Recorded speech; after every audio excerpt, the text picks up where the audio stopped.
All right, welcome back to Kenney and the Coaches live at the Oklahoma Coaches Association Clinic.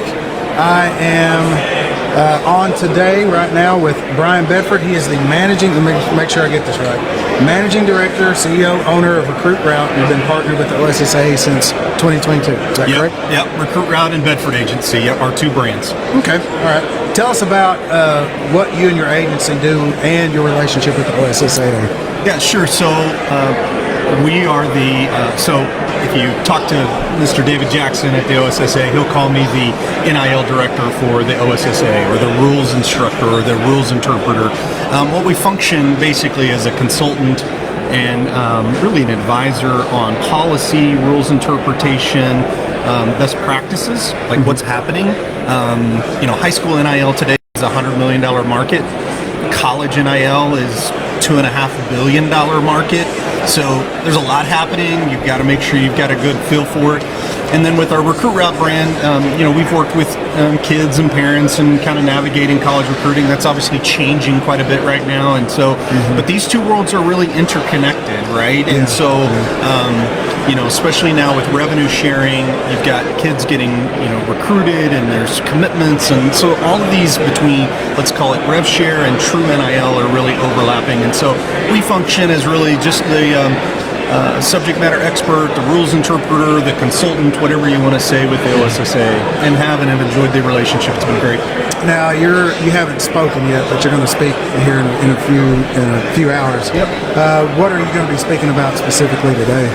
Well, we try to do this each summer, both with the athletic directors conference and with the coaches clinic, and really share what's changing, what's evolving in the landscape, and then the application of that into high school. And so it's important that our coaches understand there is a lot of noise happening in college. I mean, just open up Twitter or Instagram or any social platform, and it just feels like a tidal wave of stuff. And so it's hard to keep up if you're, just a layperson. I was talking to somebody upstairs at one of the vendors, and he said, you may have to refresh your presentation in a couple hours before you present because it's changing so rapidly.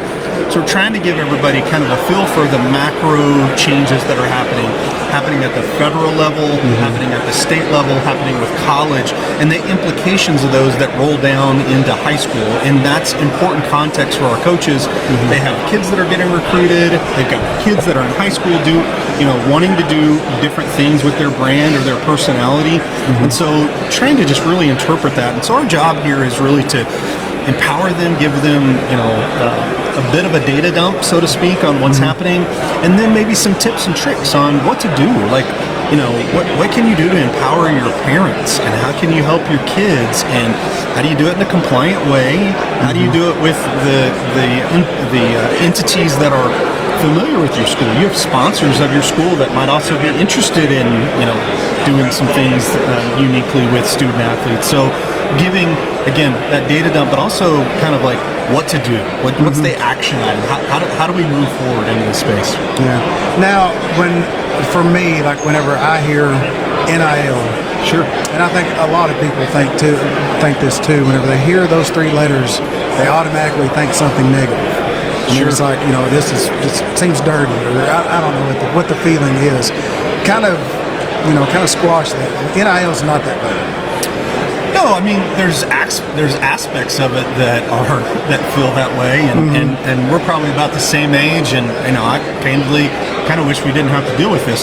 But if you duck your head, then that's a worse situation. So what we're trying to do here is really empower people so that they understand what you can do, how to do it, how to leverage it, and what makes the most sense. So let's think about this.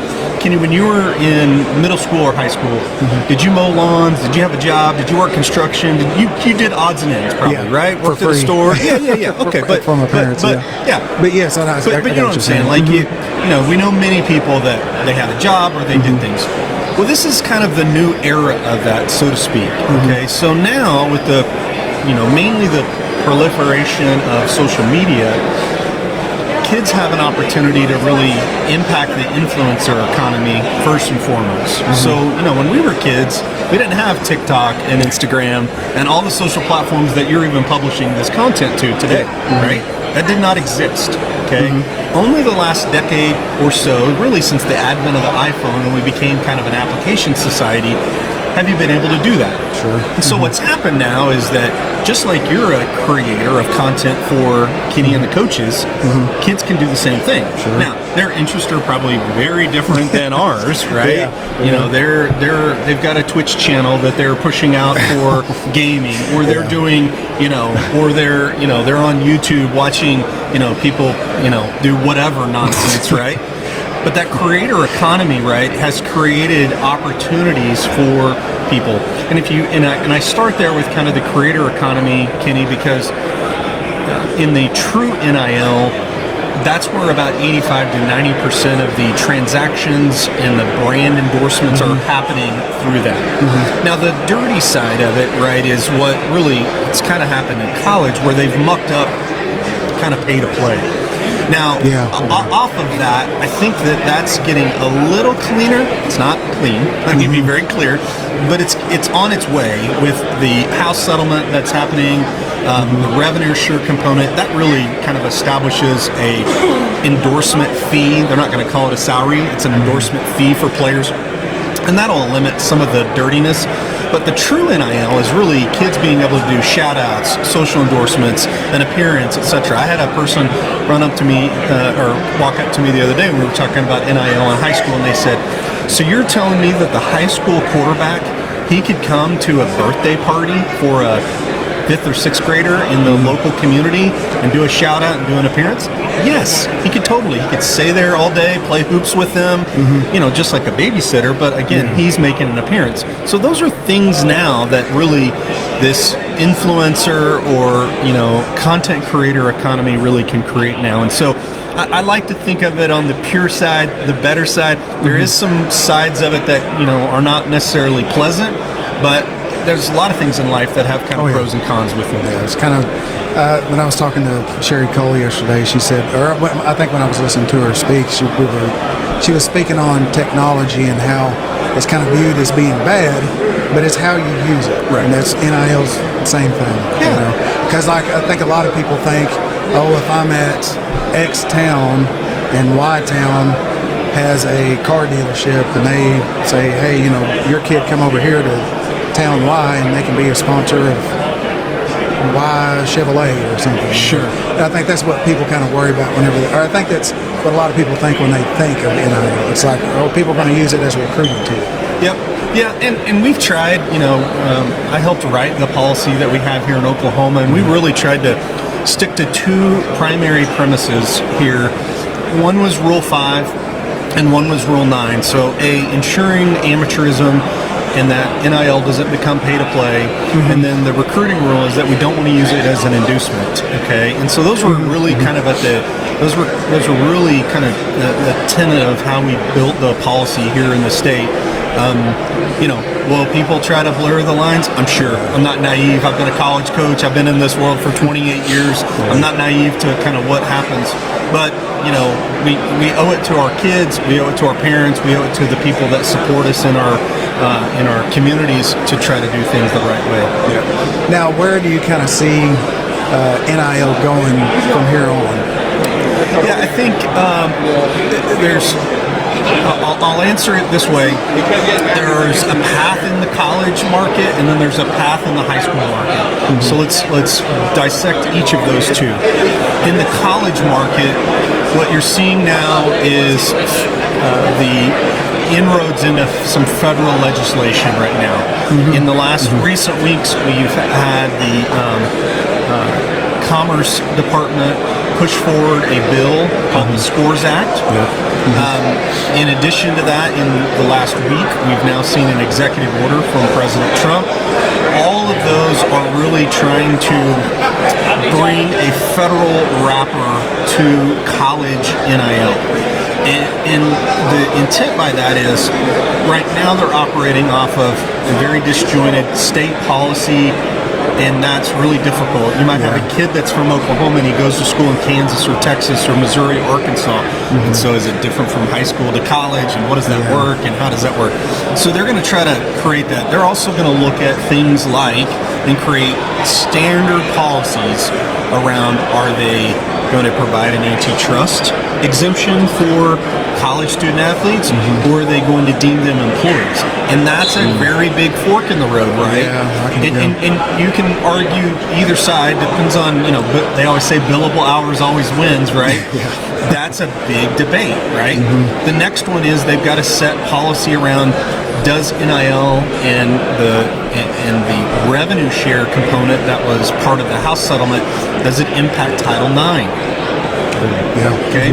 Then they've got to put policy in place to where now with revenue sharing, there's a big fear in the reduction in certain sports. So if I'm a track and field guy, or if you're a women's lacrosse or whatever the sport may be, we don't want, at the federal level, they don't want schools cutting sports for the benefit of 4 or 5, let's call them revenue-producing sports, right? So let's say at the college level, there's a whole lot of things that I think over the next, hopefully year or hopefully sooner. I mean, the executive order says 30 days. I'll believe that when I see that. There's a lot to fix in 30 days, and that's right at the beginning of college football season. But at the college level, there's a whole lot to put policy and structure around. Now, you might say, well, Brian, why are you spending a lot of time talking about college at the Oklahoma High School Coaches Association Clinic? It's because a lot of that sets precedent that works down, right? As you think about amateur policies, as you think about pay-to-play, revenue sharing, true NIL, student athlete versus employee.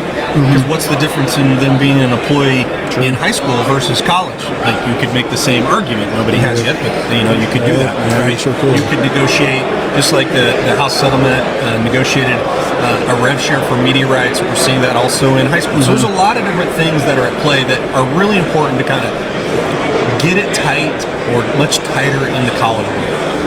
In a high school, what we're seeing is just steady improvement. I would tell you, and I think if you talk to the OSSA staff as well, the level of sophistication of the questions that are coming in from athletic directors, coaches, brands, parents, and student athletes the last 6 months has radically increased.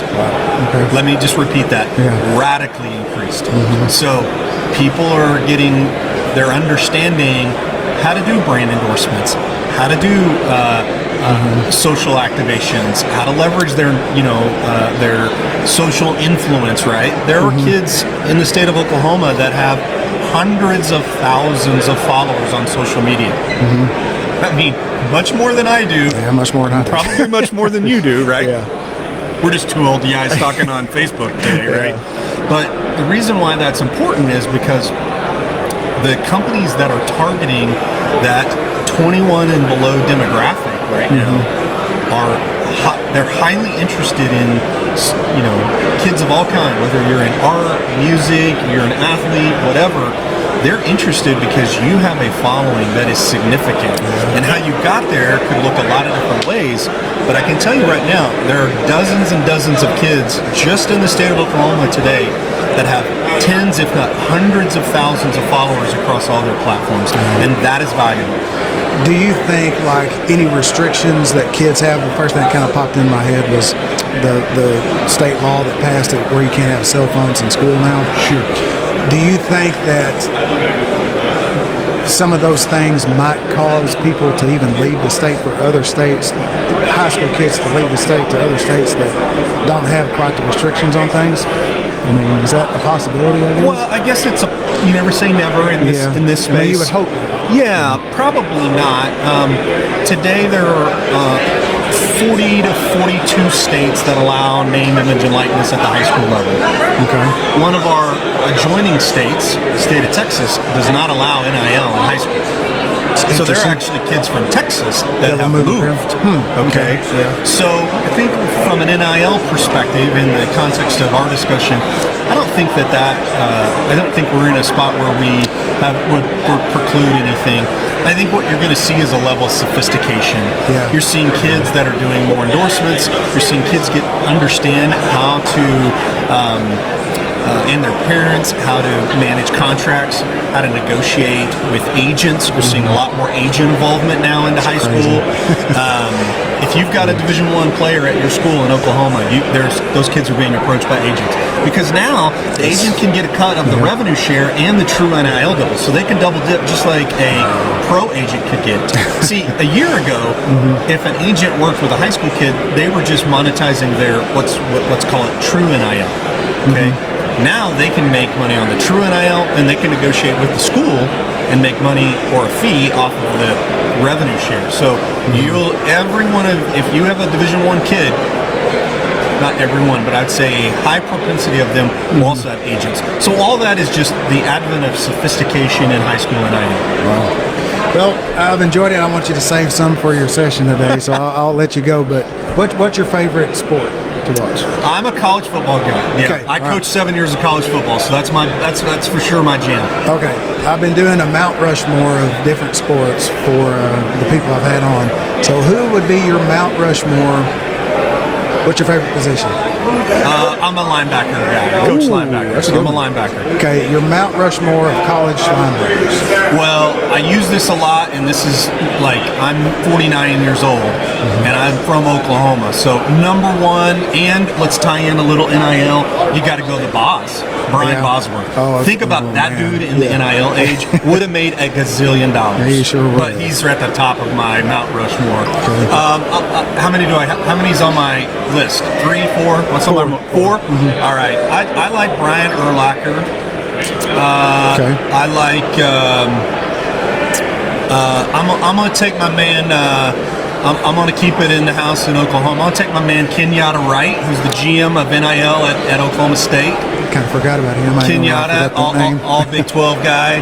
I'm trying to keep this NIL kind of thing brewing here. And let's think of somebody. Let's just keep it in the house in Oklahoma. Let's say Danny Stutzman. There you go. There's my 4. Okay. There's my 4. Well, Mr. Almost called you. Let's call you Coach. I'm not Stutzman. Mr. I'm just Brian. Brian. Well, Brian, thanks for coming on and speaking a little bit on NIL, and good luck today. Yeah, I appreciate all you're doing to help coaches. Thank you very much.